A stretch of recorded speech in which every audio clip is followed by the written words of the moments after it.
we are going to learn vocabulary in the very interesting way and in a very entertaining way. तो अब हम vocabulary सीखेंगे बहुत ही interesting और बहुत ही entertaining तरीके से. Now let's move to the vocabulary section. अब बढ़ते हैं vocab की ओर. सबसे पहले तो आपको बता दें कि ये जो भी वर्ड्स हम यहाँ पर डिस्कस कर रहे हैं ये एसएससी सीजीएल के प्रीवियस पेपर के वर्ड्स हैं जो कि हम आपके साथ साझा कर रहे हैं. तो आज से हम ग्रामर और वोकैबुलरी दोनों को कवर करेंगे. एसएससी सीजीएल के कुछ अच्छे वर्ड्स हैं जो प्रीवियस पेपर के वर्ड्स हैं, वही वर्ड्स हम यहाँ पर डिस्कस कर रहे हैं. सबसे पहला वर्ड इस लिस्ट में है. First word is accost. तो आज की क्लास का पहला वोकैब का वर्ड है accost. First word is accost. Accost का मतलब क्या होता है? एकॉस्ट का मतलब होता है माय डियर स्टूडेंट्स, जब आप किसी को बहुत ही गुस्से से किसी से बात करते हो तो वहां पर एकॉस्ट वर्ड यूज होता है. मींस जैसे इसको ऐसे समझिएगा कि जब आप बोल्डली किसी को एड्रेस करते हैं, टू एड्रेस समवन बोल्डली और एग्रेसिवली. एकॉस्ट वर्ड आज की क्लास का पहला वर्ड है एकॉस्ट. एकॉस्ट का मतलब होता है टू एड्रेस समवन बोल्डली और aggressively. To address someone, to address someone boldly or aggressively. To address someone boldly और aggressively. जब हम किसी से गुस्से से बात करते हैं, बहुत ही बोल्डली बात करते हैं, तो वहां पर एकॉस्ट वर्ड यूज होता है. Okay, now to address someone boldly और एग्रेसिवली, इसको हम एक इमेज से याद करते हैं. अब देखिए आपके सामने ये एक इमेज आती है, एक एनिमेटेड इमेज आती है. आप सभी जानते हैं कि ये किस मूवी का सीन है.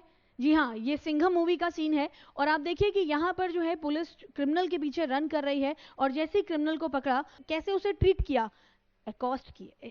कैसे उसे ट्रीट किया, बहुत ही एग्रेसिवली ट्रीट किया. तो भाई जब हम किसी से गुस्से से बात करते हैं, किसी से गुस्से से संबोधित करते हैं, पुलिस क्रिमिनल के पीछे रन कर रही है और जैसे ही उसको कैच किया तो how he will talk to that person in a very bold manner, in a very aggressive manner. तो इसी को कहेंगे accost. Accost means to address someone boldly और aggressively. To address someone boldly और एग्रेसिवली. जब आप किसी से गुस्से से बात करते हैं बोल्डली एग्रेसिवली तो वहां पे एकॉस्ट का यूज होता है. इसके लिए एग्जाम्पल आप याद रख सकते हो. The police accosted him in the street. Police ने उसे जो है क्रिमिनल को स्ट्रीट में एकॉस्ट किया, मतलब कि जो क्रिमिनल है उसे एकॉस्ट किया, दैट मीन्स कि उसे एग्रेसिवली बात की. The police accosted him in the street. ठीक है, तो जब हम किसी से गुस्से से एग्रेसिवली बात करते हैं तो वहां पे एकॉस्ट वर्ड का यूज होता है. Okay, now let's come to another word. अब आते हैं हम नेक्स्ट वर्ड की ओर. Okay, before coming to the next word अब हम इसके कुछ सिनोनिम्स और एंटोनिम्स देख लेते हैं. Before coming to the next word अब हम इसके सिनोनिम्स और एंटोनिम्स जान लेते हैं. तो सिनोनिम एंटोनिम कैसे याद रखेंगे, ये रहे इसके सिनोनिम्स और एंटोनिम्स. तो भाई इसके सिनोनिम्स की अगर बात की जाए तो पहला वर्ड है हमारा, सिनोनिम्स की अगर बात की जाए तो पहला वर्ड है हमारा एड्रेस, इंटाइस. दूसरा है इंटाइस, देन कन्फ्रंट एंड इम्पोर्ट्यून. तो भाई इसके सिनोनिम्स कैसे याद रखेंगे, अभी तो हमने पढ़ा कि इसका मतलब होता है किसी से बोल्डली बात करना. तो सिनोनिम्स में पहला आ जाएगा एड्रेस. एड्रेस वर्ड तो आपको डेफिनेशन से ही मिल गया. नेक्स्ट वर्ड है इंटाइस, ENTICE, इंटाइस. इंटाइस का भी मतलब होता है किसी से एग्रेसिवली जब हम डील करते हैं तो वहां पे इंटाइस वर्ड यूज होता है, इंटाइस. देन नेक्स्ट वर्ड है कन्फ्रंट. कन्फ्रंट वर्ड का मीनिंग आप जानते होंगे. कन्फ्रंट का मतलब क्या होता है, सामना करना. कन्फ्रंट को हिंदी में कहते हैं सामना करना, सामना करना. तो भाई सामना करना तो ज्यादातर ये किस केस में यूज होता है, ज्यादातर जब भी हमारे लाइफ में कोई चैलेंजेस आते हैं तो वहां पे हम कन्फ्रंट वर्ड का यूज करते हैं. ही कन्फ्रंटेड द चैलेंजेस या ही कन्फ्रंटेड. तो कन्फ्रंट का मतलब होता है सामना करना, यानी कि ये भी इसका आपका एक सिनोनिम. और किसी भी परेशानी का आप सामना कैसे करते हो, बोल्डली करते हो. तो इसका सिनोनिम हो गया address, entice, confront and importune. Next इसका सिनोनिम हो जाएगा इम्पोर्ट्यून. इम्पोर्ट्यून इसका नेक्स्ट सिनोनिम है, तो ये याद रखिएगा. Okay, now come to antonyms. अब हम इसके एंटोनिम्स पे बढ़ जाते हैं. एंटोनिम्स की अगर बात की जाए तो एंटोनिम्स में यहां पर हमारे तीन वर्ड्स आएंगे. फर्स्ट रिफ्रेन, डॉज एंड शन. तीन वर्ड्स आते हैं एंटोनिम में, रिफ्रेन, डॉज और शन. देखिए एक्ॉस्ट का मतलब होता है सामना करना, और इसका उल्टा क्या हो जाएगा, जब हम किसी चीज को क्या करते हैं, त्याग देते हैं, लीव कर देते हैं, तो एक तो सामना करना और उल्टा क्या हो जाएगा कि आपने उस चीज को छोड़ दिया। तो इसका एंटोनिम क्या बनेगा, रिफ्रेन, डॉज और शन। और हम इसे याद कैसे रखेंगे, तो रिफ्रेन का मतलब होता है रोकना, रिफ्रेन का मतलब हिंदी में क्या होता है, रोकना, टू स्टॉप। जब भी आप रिफ्रेन वर्ड यूज करते हो तो रिफ्रेन का मतलब होता है टू स्टॉप। एंड देन फिर आता है वर्ड यहां पर शन। शन को कैसे याद रखेंगे, हम अक्सर एक वर्ड पढ़ते हैं शन वायलेंस। क्या पढ़ते हैं, शन वायलेंस। शन वायलेंस का मतलब होता है हिंसा को त्यागना। शन का मतलब होता है त्यागना, और शन वायलेंस का मतलब हो जाएगा हिंसा को त्यागना। तो ये इसका एंटोनिम हो गया। देन नेक्स्ट वर्ड आ जाएगा डॉज। नेक्स्ट वर्ड यहां पर क्या आता है, डॉज। तो डॉज भी इसका एंटोनिम हो जाएगा। तो इस प्रकार से हमने देखा कि एक्ॉस्ट वर्ड का मतलब होता है किसी प्रॉब्लम को बोल्डली फेस करना, और इसके सिनोनिम्स आपने याद कर लिए। सिनोनिम्स आ जाएंगे एड्रेस, इंटाइस, कन्फ्रंट, इंपोर्ट्यून, और एंटोनिम क्या होगा, एंटोनिम हो जाएगा रिफ्रेन, डॉज और shun. So I hope this is clear to everyone. Now let's move to the next word. अब बढ़ते हैं अगले वर्ड की ओर। तो भाई अब हम अगले वोकैब के वर्ड की ओर बढ़ते हैं। नेक्स्ट वर्ड है हमारा यहां पर, yes, next word is एक्कोलेड।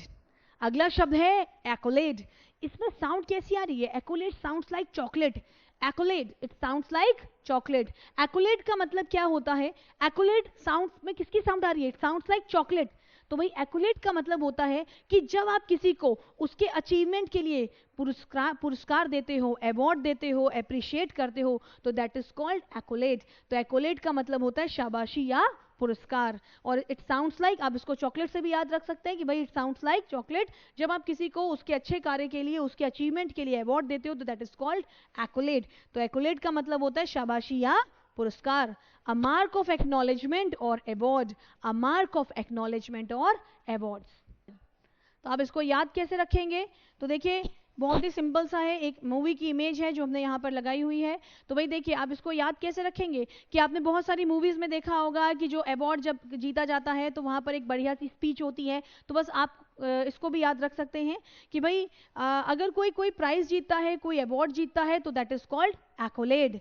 Okay, now one example based on this. इस पर बेस्ड एक एग्जाम्पल है, एक सिंपल सा एग्जाम्पल है इस पर आधारित। जैसे कि आपको कोई क्लास अच्छी लगती है, हम लोग देखते हैं ना यूट्यूब वगैरह में, हमें कोई क्लास अच्छी लगती है तो I always say to you कि अगर क्लास अच्छी लगती है तो जल्दी से कमेंट में थम्स अप कर दीजिएगा। तो अगर हम किसी को थम्स अप बोलते हैं, लाइक करते हैं, तो वो भी एक प्रकार का क्या है, एक्कोलेज। तो how you will remember this, तो इस पर एक बढ़िया सा एग्जाम्पल है। A thumbs up is one way to give an accolade. Thumbs up एक तरीका है किसी को अप्रिशिएट करने का, किसी की तारीफ करने का। Now let's come to its synonyms. अब हम इसके सिनोनिम्स पे आ जाते हैं, जल्दी से इसके सिनोनिम्स पे आ जाते हैं माय डियर। तो भाई इसके सिनोनिम्स पे आ जाते हैं जल्दी से। सबसे पहले आ जाएगा इसके सिनोनिम्स में अगर देखा जाए तो ऑनर करना, then recognition, then award, then prize and laurels. तो ये इसके कुछ हमारे सिनोनिम्स हो जाएंगे, honour, recognition, award, prize and laurels. Laurels एक नया वर्ड है, आप इसको याद रख सकते हो, लॉरल्स नेक्स्ट है। अब इसके एंटोनिम्स पे आते हैं। Now let's come to its antonyms. अब हम इसके एंटोनिम्स पे आ जाते हैं जल्दी से। एंटोनिम्स में कौन कौन से वर्ड्स आ जाएंगे, तो एक तो इसका मतलब होता है किसी को अप्रिशिएट करना, प्राइज देना, यानी उसको शाबाशी देना। उल्टा क्या हो जाएगा, उल्टा हो जाएगा उसे डांटना। तो देखिए इसका अपोजिट क्या है, इसके अपोजिट की अगर हम बात करें तो इसके अपोजिट में पहला वर्ड आता है हमारा रिब्यूक। रिब्यूक का मतलब होता है डांटना, फटकारना। देन रिब्यूक का मतलब होता है बुरा भला कहना, डांटना, फटकारना। एडमोनिशन, एडमोनिश का मतलब भी क्या होता है, एडमोनिशन का मतलब भी होता है डांटना, फटकारना। रिप्रिमेंड का मतलब भी होता है टू स्कोल्ड समवन, किसी को स्कोल्ड करना, डांटना।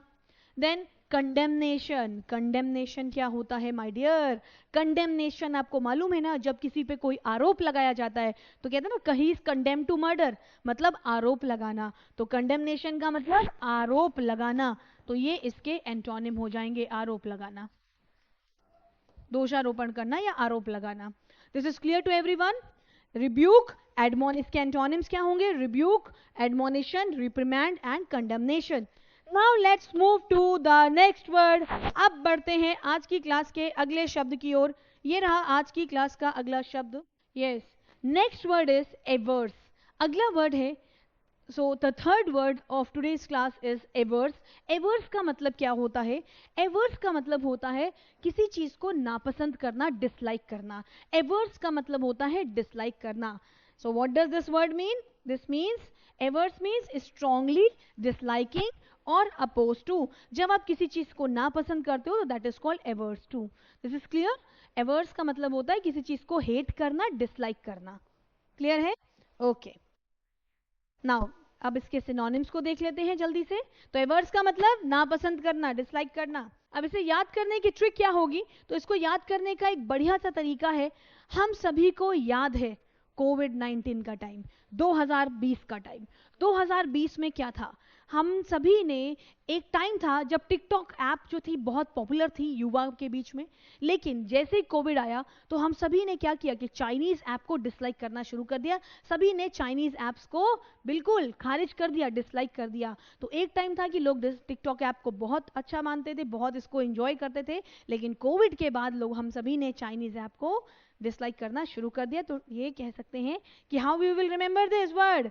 तो हम इसको ऐसे याद कर सकते हैं. इसको याद करने की एक सिंपल सी ट्रिक है.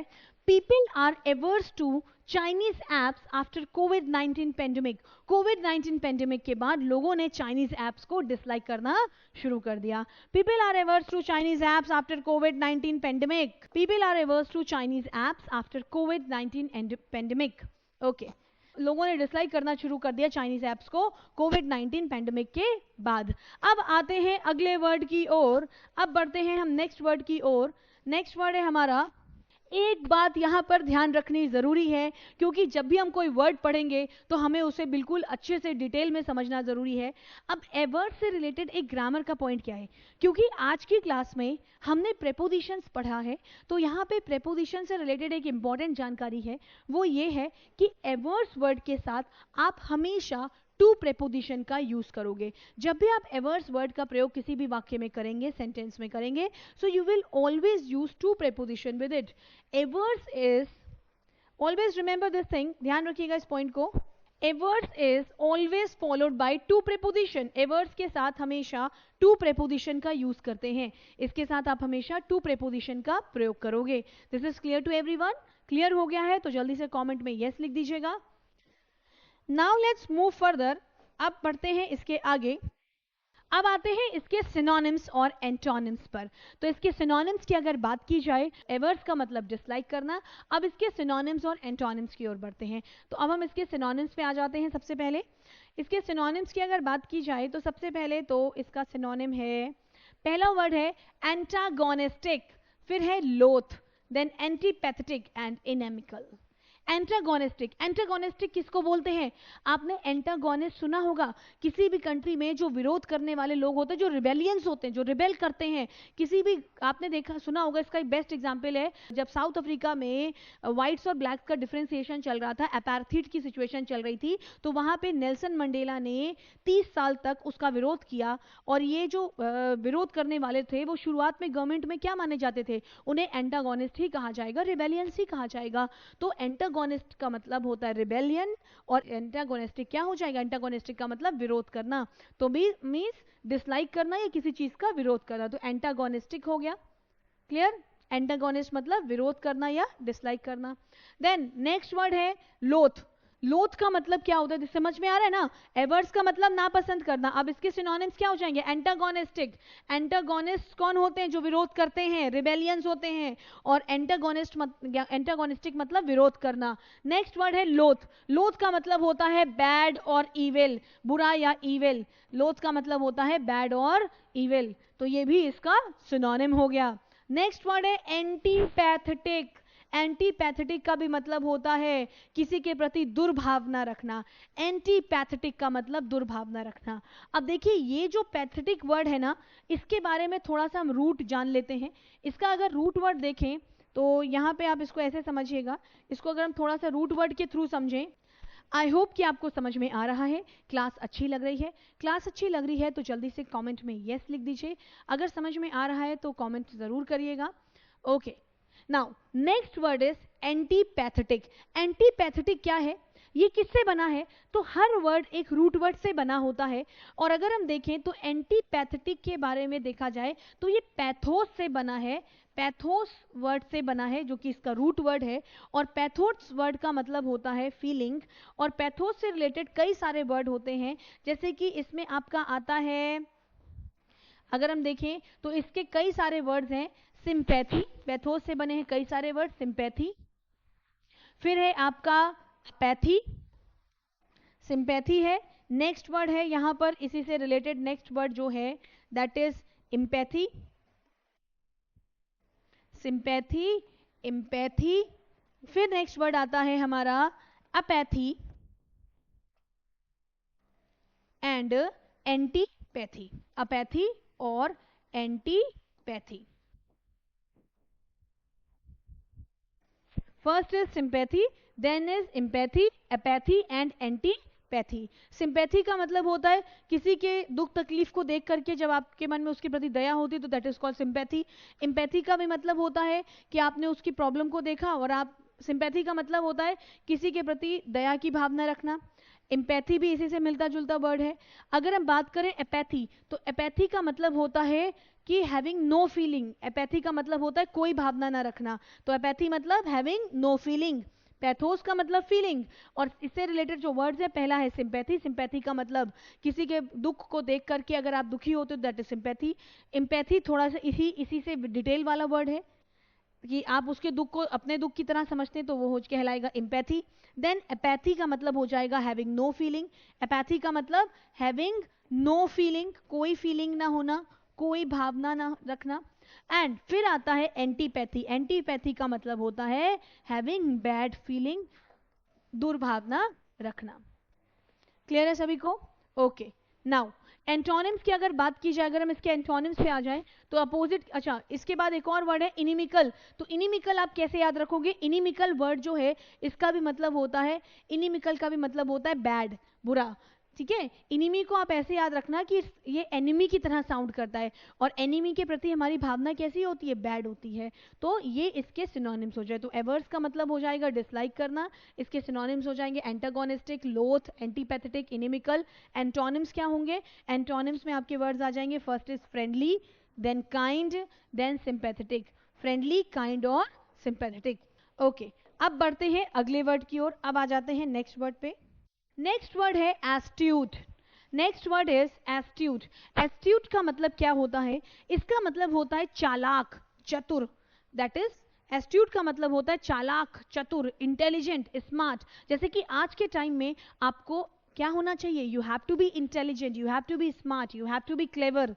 तो एस्ट्यूट का मतलब होता है चतुर या चालाक, means able to understand a situation quickly and see how to take advantage of it. तो भाई आज के समय में आपको ज़्यादातर लोग कैसे मिलते हैं? भाई ज़्यादातर हम देखें तो हमें अपना हमें स्मार्ट होना चाहिए, इंटेलिजेंट होना चाहिए, but at the same time हमें किसी दूसरे को हर्ट भी नहीं करना चाहिए। तो एस्ट्यूट का मतलब होता है, what does this word mean? Astute का मतलब होता है able to understand a situation quickly and see how to take advantage of it. वो व्यक्ति जो किसी भी परिस्थिति को तुरंत समझ लेता है और जानता है कि कैसे उसे उस परिस्थिति का लाभ उठाना है, कैसे उस अपॉर्चुनिटी को ग्रैब करना है, उसे कहेंगे एस्ट्यूट। एस्ट्यूट का मतलब चतुर और चालाक। नाउ अब देखते हैं इसे, इसके लिए एक छोटा सा बढ़िया सी एक एग्जाम्पल है how you will remember this word. देखिए आपको दिख रही होगी, ये इमेज आपके सामने होगी कि एक स्टूडेंट है, एक बच्चा है जो पढ़ रहा है, और ये उसके ट्यूशन टीचर है, ये उसके सर हैं। तो ये स्टूडेंट मान लीजिए जिसका नाम है मोहन। मोहन पहली क्लास में बहुत ही वीक था, लेकिन जब से उसने पढ़ना शुरू किया है, पर्टिकुलर उसने अपने सर से पढ़ना शुरू किया, तो उसके बाद वो क्या हो गया? क्लास में एस्ट्यूट हो गया, उसके अच्छे मार्क्स आने लगे। तो एस्ट्यूट का मतलब होता है smart, intelligent, clever. So how you will remember this word? आप इस वर्ड को याद कैसे रखेंगे? तो इसको याद रखने का एक सिंपल सा तरीका है, Rohan became astute in class after joining tuition classes. Rohan class में एस्ट्यूट हो गया ट्यूशन क्लासेस को ज्वाइन करने के बाद। Okay, so this is clear to everyone. Astute का मतलब होता है चालाक, चतुर और इंटेलिजेंट। अब बढ़ते हैं नेक्स्ट वर्ड की ओर। अब हम बढ़ जाते हैं अगले वर्ड की ओर। ये रहा हमारा आज की क्लास का अगला वर्ड। अच्छा, अब इसके जरा सिनोनिम्स देख लो। सिनोनिम्स के बाद हम बढ़ जाते हैं नेक्स्ट वर्ड की ओर। ये रहे इसके सिनोनिम्स। तो एस्ट्यूट का मतलब होता है इंटेलिजेंट, चालाक। अब इसके सिनोनिम्स क्या हो जाएंगे? इसके सिनोनिम्स में पहला वर्ड आएगा कैनी। कैनी का मतलब होता है बिल्कुल, जैसे कहते हैं ना, बड़ी पैनी नजर है उसकी, मतलब बड़ी ही स्मार्ट है, बड़ा ही क्लेवर है। तो इसके सिनोनिम्स में कौन कौन से वर्ड्स आ जाएंगे? इसके सिनोनिम्स में पहला वर्ड आ जाएगा canny, crafty, discerning, insightful and intelligent. तो आपको मालूम ही है। तो कैनी, क्राफ्टी, डिसर्निंग, बहुत ही बढ़िया तरीके से सिनोनिम्स याद हो जाएंगे। कैनी कहते हैं ना, उसकी बड़ी पैनी नजर है। Canny, crafty, discerning, insightful and intelligent. Next, अब इसके अपोजिट क्या होगा? तो एक तो है चालाक, और अपोजिट क्या है? जिसको की नॉलेज ही नहीं है, इग्नोरेंट है। तो एंटोनिम क्या हो जाएगा? इग्नोरेंट, नेप्ट एंड नेव। नेप्ट का मतलब होता है जिसे कि किसी विषय की नॉलेज नहीं है, अज्ञान है। जिसे कि जो इग्नोरेंट है उसे हम कहेंगे, ये इसके एंटोनिम्स हो जाएंगे नेप्ट, नेव और इग्नोरेंट। जो किसी भी फील्ड में फ्रेशर है उसे कहेंगे नेव। नेव का मतलब किसी भी फील्ड में जो एकदम फ्रेशर है, नौसिखिया है। Now let's move to the next word. अब बढ़ते हैं अगले वर्ड की ओर। ये रहा हमारा अगला वर्ड, ये रहा हमारा आज की क्लास का अगला word. Next word is acrimonious. Acrimonious क्या होता है भाई? एक्रीमोनियस वर्ड भी बहुत ही बढ़िया है। एक्रीमोनियस वर्ड का मतलब क्या होता है? एक्रीमोनियस का मतलब होता है रिश्तों में कड़वाहट, बिटरनेस इन रिलेशनशिप। एक्रीमोनियस का मतलब bitterness in relationship. So next word is acrimonious. Acrimonious का मतलब होता है कटुता, एंगर, आर्ग्यूमेंट और बैड फीलिंग। जैसे कि आपने देखा होगा कि कई बार, जैसे हम अब कहते हैं ना कि हमारी बहुत सारी नेबरिंग कंट्रीज हैं जिनके साथ हमारी एक्रीमोनी है, या फिर आप देखते हो कि हर जगह जो पॉलिटिकल पार्टीज होती हैं उनमें आपस में क्या होता है? एक्रीमोनी होती है। तो एक्रीमोनियस का मतलब हो जाएगा बिटरनेस इन रिलेशनशिप। एक्रीमोनियस का मतलब हो जाएगा रिश्तों में कड़वाहट, bitterness in relationship, anger, argument and bad feeling, कटुतापूर्ण, रिश्तों में कड़वाहट, बिटरनेस इन रिलेशनशिप। आप देखिए बहुत सारी पॉलिटिकल पार्टीज हैं जो आपस में कैसी होती हैं भाई? उनमें क्या होती है? बहुत ज्यादा एक्रीमोनी होती है, बिटरनेस होती है। नेक्स्ट, सिनोनिम्स में पहला वर्ड है सिनोनिम्स। अब इसके सिनोनिम्स की अगर बात करें तो सिनोनिम्स में पहला वर्ड है बेलिगरेंट। बेलिगरेंट, बिटर, एक्रिड, एसर्बिक, सोर, कॉस्टिक। तो अगर इसके सिनोनिम्स की बात करें तो सिनोनिम्स में पहला वर्ड आ जाएगा हमारा मीन्स कटुता। तो देखिए बेलिगरेंट का मतलब क्या होता है? एक्रीमोनियस का मतलब होता है बिटरनेस, कड़वाहट। और अगर इसके सिनोनिम्स की बात करें तो सिनोनिम्स में पहला वर्ड आता है बेलिगरेंट। बेलिगरेंट का मतलब होता है कि अगर आपके मन में, बेलिगरेंट का मतलब झगड़ालू व्यक्ति, a person who is always fighting. Belligerent किसको बोलते हैं? झगड़ालू व्यक्ति को बोलते हैं, वो व्यक्ति जो हमेशा लड़ने को तैयार रहता है। बिटर, कड़वा। एक्रिड का मतलब भी होता है कड़वा। एसर्बिक का मतलब भी होता है कड़वा। सोर का मतलब भी खट्टा, कॉस्टिक।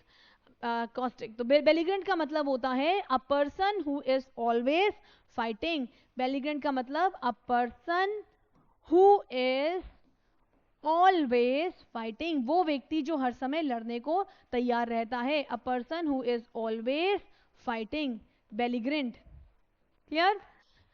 क्लियर हो गया? तो सिनोनिम्स क्या है? बेलिग्रेंट मतलब झगड़ालू व्यक्ति, बिटर मतलब कड़वा, खट्टा, एक्रिड, एक्रिड का मतलब एसिड की तरह। कई बार कुछ लोगों की बोली जो होती है वो एसिड की, एक्रिड मतलब वो बहुत ही कड़वी होती है तो कहेंगे ऐसा एक्रिड।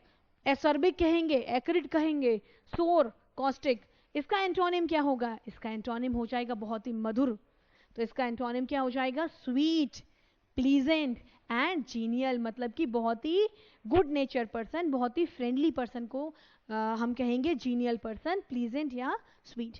ओके, तो this is clear to everyone? यहां तक ही क्लियर हो गया सभी को? ओके, सो आज के लिए हम इतना ही रखते हैं। आई होप कि आपको क्लास समझ में आई है, आपको क्लास अच्छी लगी है। आज हमने यहाँ पे ग्रामर पोर्शन में प्रेपोजिशन चैप्टर पढ़ा। प्रेपोजिशन चैप्टर में हमने देखा कि प्रेपोजिशन की डेफिनेशन क्या होती है, कितने काइंड्स का होता है, एंड इसके बाद हमने पढ़ी वोकैबुलरी। सो आज के लिए इतना ही रखते हैं, मिलते हैं नेक्स्ट क्लास में। और अगर क्लास अच्छी लगी है तो कमेंट में ज़रूर लिखिएगा, सेशन को शेयर कर दीजिएगा अपने दोस्तों के साथ, और सेशन को लाइक कर लीजिएगा। मिलते हैं नेक्स्ट क्लास में, तब तक के लिए जय हिंद, जय भारत। Thank you class.